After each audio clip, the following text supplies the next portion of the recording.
대충 치는 것 같지만 트럼프 당선인의 드라이버샷 비거리는 250m가 넘는다고 합니다. 미국 골프 매체가 선정한 역대 미국 대통령 골프 실력 1위라고 하는데요. 다시 말해서 벼락치기를 해서 따라갈 수 있는 실력은 아니라는 거죠. 그래서 고 아베 총리도 고가의 골프채를 선물하고 이렇게 벙커에서 구르는 눈물겨운 사투를 벌인 끝에 트럼프 당시 대통령의 마음을 얻을 수 있었다고 합니다. 윤석열 대통령도 트럼프 시대를 맞아서 골프 연습을 한다고 하는데요. 야당은 비판을 쏟아내고 있습니다. 윤 대통령의 골프 연습이 TPO에 맞지도 않고 딱히 시기상 개미 외교를 위한 게 아닌 것 같아서입니다. 대통령께서 태릉 골프장에 11월 2일 날 가셨어요. 그리고 11월 4일 주초에 시정연설이 예정이 돼 있었어요. 설득하실 준비를 하셨어야 되는 것인데 저렇게 골프장 다닐 건 아닌 거죠. 시정연설 직전에도 사과 기자회견 이후에도 골프를 쳤다는 의혹을 제기하는 건데 트럼프 때문에 친 골프라는 설명에는 물음표가 달립니다. 네, 대통령에게 골프는 물론 이제 건강에 좋은 스포츠이고 정치적 외교적 수단으로도 좋은 스포츠라고 얘기할 수는 있겠습니다. 외교 무대에서도 훨씬 부드러운 분위기를 만들 수 있는 그런 종목이기도 하죠. 그런데 이걸 한 시기와 또 국민의 정서도 그만큼 중요합니다. 거짓 해명을 하거나 온 국민이 슬픔에 빠져 있는 추모 시기에 이걸 했다면 좋게 보일 리가 없습니다. 그런 관점에서 지금 따져보려고 합니다. 정광재 위원님, 일단 대통령실에서 오늘 나온 입장이 트럼프와 대화 잘 되려면 대통령 공도 잘 맞아야 한다라는 겁니다. 어떻게 들으셨어요? 골프 잘 치면 좋죠. 예. 트럼프 대통령이 워낙 뭐 골프 잘 친다고 하니까 윤석열 대통령도 과거에는 뭐 골프를 치셨다고 하고 중앙지검으로 올라오신 다음엔 골프를 치지 않았다고 하는데 대통령의 골프에 대해서 무조건적으로 뭐 옳지 않은 행동이다라고 비판하는 건 좀 동의하기 어렵다고 봅니다. 네.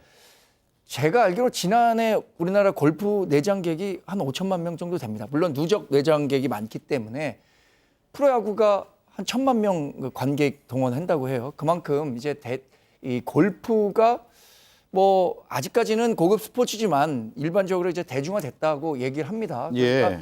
대통령이 골프를 치는 것에 대해서 무조건적인 비판하기보다는 아까 말씀하신 것처럼 이 TPO가 맞아야 되는데 그런 시기에 골프를 친 것에 대한 뭐 정치 공세는 좀 가능하다고 봅니다. 그러나 대통령실에서 얘기하고 있는 것처럼 외교적으로도 좀 필요하고 대통령실의 레저 활용이라든가 뭐 정신건강, 체력 증진 이런 것들을 위해서 필요한 부분까지 골프를 쳤다는 이유만으로 비난받을 만한 일은 아니라고 생각합니다. 예. 그런데 대통령이 대국민 사과 직후인 11월 9일 날 골프를 쳤다는 보도가 나왔단 말이에요. 그런데 이게 보도가 나오기 전에 선제적으로 골프를 외교를 위해서 골프를 지금 연습하고 있다라는 것을 대통령실에서 알림으로써 저 보도를 약간 물타기한 거 아니야? 이런 의문으로까지 이어지고 있단 말이에요. 왜냐하면 왜 선제적으로 얘기를 했냐면 들켰으니까 그렇죠. 취재가 취재가 들어오니까. 이루어졌으니까요. 예. 그래서 안 되겠구나. 우리가 선제적으로 얘기를 해야 되겠구나. 라고 해서 밝히게 된 것인데 그게 트럼프 2기 행정부와의 어떤 외교적인 관계를 위해서 다시 골프채를 잡았다라고 하니까 그게 사실은 황당한 거죠. 정광재 대변인 말씀하신 대로 대통령도 골프 칠 수 있고 과거에도 쳤으니까 그게 뭐 흠될 것은 없는 일이에요. 그렇지만 지금 트럼프 2기 행정부에 대응하는 우리의 어떤 자세, 우리의 입장, 어떻게 이걸 지금 대처할 것인가에 대해서 대통령이 골프 치는 게 그 답일 수는 없는 거거든요. 네. 그게 어떤 근본적인 대응이나 어떤 전략이 될 수는 없는 거고 골프라는 것은 과거 아메리칸 파이 노래 부르고 그다음에 뭐 폭탄주 마시고 이렇게 했던 것처럼 어떤 보조적인 수단, 분위기를 친밀하게 하는 그런 도움이 될 수도 있겠지만 근본적인 도움이 어떻게 되겠습니까? 과거 예를 들어서 국회 개원식 때 참석 안 하고 김건희 여사 생일 파티했던 그 미 상원 의원들 부부들과의 어떤 청와대 만찬 자리에서 빌 해거티 상원 의원 부인이 김건희 여사에게 꽃다발을 줬잖아요, 그때. 그래서 이번에도 빌 해거티 뭐 상원 의원과의 뭐 관계도 있고 네트워킹이 있다라는 취지로 답변도 했는데 예를 들어 그 해거티 상원 의원은 뭐라고 얘기합니까? 그 한미 그 방위비 협상 해야 된다라고 가장 나서서 지금 강조하고 있는 사람이에요. 우리에게 불리한 내용으로요? 불리한 내용이잖아요. 그럼 이런 관계를 어떻게 풀어야 될 것인가? 상하원 모두 공화당이 지금 장악하게 됐는데 이런 부분들을 어떻게 풀 것인가에 대한 고민. 지금 러시아 우크라이나 전쟁도 곧 끝나게 생겼는데 비무장지대 만들다 이런 얘기 나오고 트럼프의 어떤 그 전략은 전부 다 러시아의 어떤 우호적인 그런 입장이잖아요. 그러면 대러 관계, 대중 어떻게 풀 것인가? 이런 것에 대한 고민 진지한 게 나와야 되는데 거기에 대한 해결책이 대통령이 골프채를 다시 들었다. 그리고 공이 제대로 맞아야 대여가 제대로 된다. 공 안 맞으면 그럼 대여 안 되는 거 아닙니까? 내기 골프하면 우리 다지게 생겼어요. 예. 그런데 이거를 그 전략이라고 내놓으니까 그 자체가 너무 부끄럽고 한심하다는 얘기를 하는 것이고요. 보조적으로 필요한 수단은 맞습니다. 네. 자, 오늘 조국 혁신당의 논평을 보면 이 엄중한 시기에 골프 외교 따위를 입에 올렸다.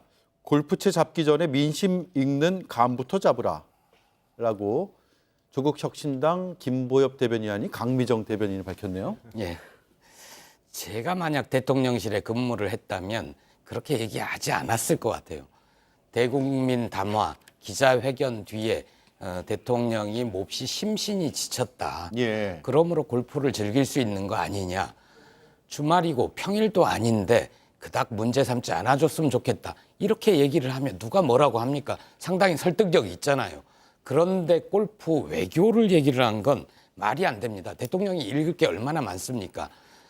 정부가 무능해서 보고서를 올리지 않으면 아까 얘기한 뭐 신문 쪼가리라도 읽으면서 그 안에 2기 트럼프 정부 사람들은 어떤 사람들인지, 한반도 정책 등 대외 외교안보 정책 어떤 변화가 생길 건지, 지금 러시아 우크라이나 중동 전쟁 하고 있는데 어떤 상황이 벌어질지, 러시아 우크라이나 전쟁 트럼프 당선인은 중지시키겠다고 하잖아요. 네. 그런데 우리 대통령은 그날 무기 지원할 수 있다. 이런 식으로 또 얘기를 하고, 공은 잘 안 맞아도 되는데 합은 잘 맞아야 됩니다.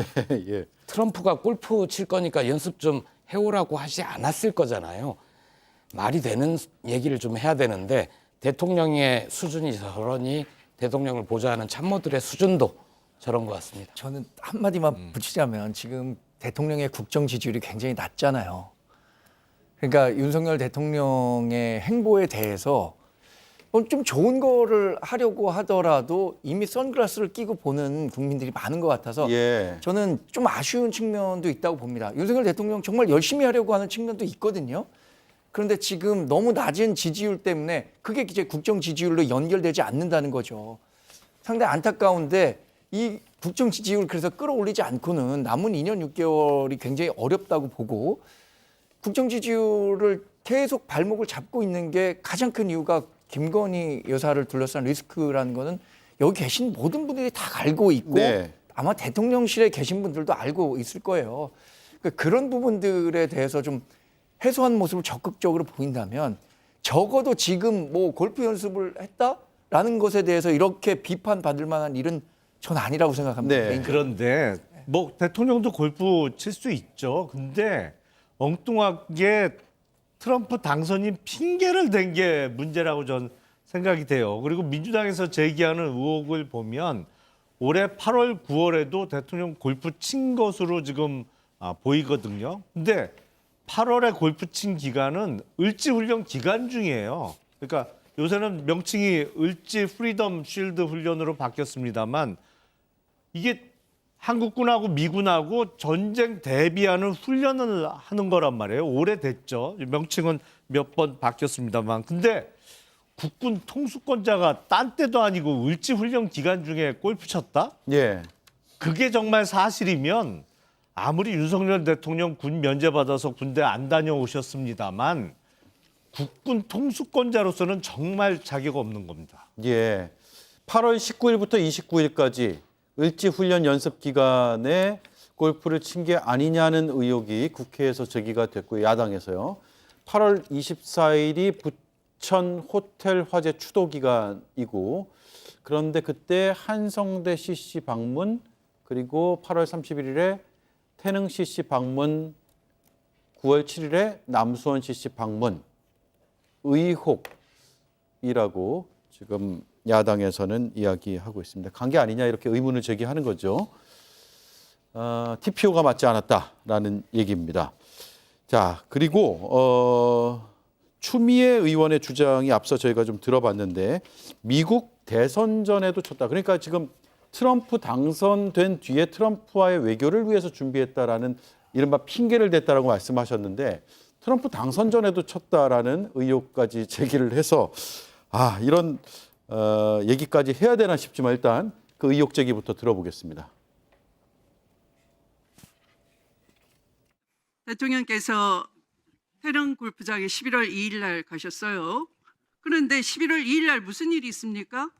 대규모 시국 집회가 열리고 있었습니다. 그리고 11월 4일 주초에 시정연설이 예정이 돼 있었어요. 그래서 시정연설을 어떻게 하면서 준비를 하면서 국회에 어떤 협조를 얻어내야 되겠다. 이런 걸 설득하실 준비를 하셨어야 되는 것인데 저렇게 골프장 다닐 건 아닌 거죠.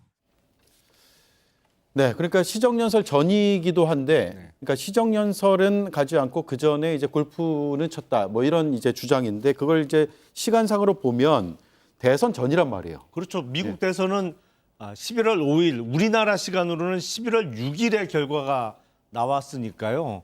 11월 6일 전에는 다 당선자가 누가 될지 모르는 상황이었죠. 공식적으로는. 근데 저것도 뭐 도사 흉내내는 사람이 트럼프 당선될 거라고 알려줬을까요? 어떻게 뭐 미리 대비를 하셨는지 잘 모르겠습니다. 예. 자, 이 골프 논란은 뭐 여러 가지 생각해야 볼 부분이 많습니다. 아까 정광재 위원도 짚어주신 대로 분명히 필요한 부분도 있고 또 보조적 수단으로 필요한 부분도 있죠. 그런데 어쨌든 대통령실의 이제 설명, 해명으로 조금씩 꼬여가는 모양새이긴 합니다. 마지막으로 한 말씀씩 드릴게요. 먼저 정광재 위원님. 말씀드린 것처럼 골프를 쳤느냐 안 쳤느냐 보다는 국정에 대한 진정성을 국민들이 어떻게 평가하느냐가 굉장히 중요하다고 생각합니다. 그러니까 뭐 며느리가 미우면 발 뒤꿈치도 뭐 못생겨 보인다는 말 아실 거예요. 그러니까 예. 지금의 국정 동력을 살리려는 노력을 대통령실에서 먼저 하고 또 우리 당도 미진하지만 그런 역할들을 더 열심히 해야겠다라는 생각이 들어서 상당히 오늘 반성을 많이 하게 되는 하루입니다. 예. 예. 김보엽 위원님. 예, 대통령이 국회 개원식도 안 오고 시정연설도 안 온 것 국민을 무시하는 겁니다. 굉장히 오만하고 불손한 대통령입니다. 국회에 와서 읍소를 하고 그리고 협조를 구해도 모자랄 판에 시정연설 오지 않고 골프를 치러 주말에는 놀고 그랬다. 이거는 윤 대통령이 최근에 기자회견에서 내가 가고 싶다. 근데 박수도 안 쳐주고 등 돌리고 어린애처럼 얘기했잖아요. 근데 국회예요. 예, 네. 인생의 황금률이 뭐가 있습니까? 존중받고 싶은 대로 자기가 존중받고 싶으면 국회를 존중을 해야죠. 네. 김용남 위원님. 저는 좀 윤석열 대통령과 대통령실이 솔직해져야 된다고 생각을 합니다. 그러니까 대국민 담화와 기자회견에서 보여준 모습도 솔직한 모습이 없었는데 뭐 이틀 후에 골프 친 거? 그거 골프 쳤다고 그냥 얘기를 하면 되는 거지. 그걸 트럼프 당선인 핑계를 대다 보니까 이른바 스텝이 더 꼬이는 거 아닌가 이런 생각이 들어서 좀 장깨를 부리거나 거짓말로 넘어갈 생각하지 말고 솔직 담백하게 좀 국민들 앞에 진실한 모습을 보여주는 게 오히려 득이 되지 않을까 싶습니다. 예. 트럼프 당선 이후에 지금 원달러 환율 1,400원 넘어가고요. 여러 가지 경제 지표들이 굉장히 지금 어려운 상황으로 우리가 처해 있는 것 같아요. 점점점 더 어려워지고 있는데 그 상황 속에서 이제 골프 외교를 위해서 이렇게 했다라고 했는데 8년 만에 골프채를 잡았다라고 해명을 했는데 결국에는 지금 그 의혹들이 다 사실이라면 이번에 8년 만에 잡았다고 하는 것이 벌써 5번째 되는 거 아닙니까? 올해 들어서만 해도. 그러니까 명태균 씨 관련한 해명도 그렇고 왜 대통령실은 국민들에게 뻔히 드러날 그런 거짓말들을 아무렇지도 않게 이렇게 해내는가. 금방 들통이 나잖아요. 그래서 기자회견을 통해서 사과한 것들을 어쨌든 사과라고 다들 얘기를 하고 있기 때문에 좀 더 솔직해지지 않으면 정말 그 거짓의 구렁텅이에 본인들이 빠져들어가서 민심은 더 등 돌리게 될 수밖에 없다라는 말씀을 다시 한번 드립니다. 네. 오늘도 말씀 감사합니다. 어쨌든 끝내겠습니다. 네. 고맙습니다.